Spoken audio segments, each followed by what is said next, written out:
Is jy 'n godsdienstige, 'n gelowige, of is jy 'n volgeling van Jesus? Is daar dan 'n verskil?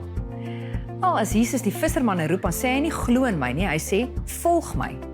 Het jy al gehoor van Jesus? Weet jy van Jesus? Of ken jy vir Jesus?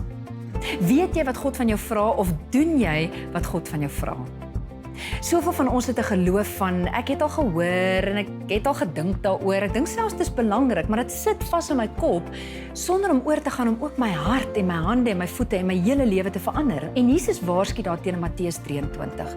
Hy sê die Fariseërs, jong, hulle is uiters bekwame leermeesters. Jy kan nie verkeerd gaan om dit wat hulle sê te volg nie, maar wees versigtig om hulle voorbeeld te volg, want dit wat hulle sê, doen hulle self nie.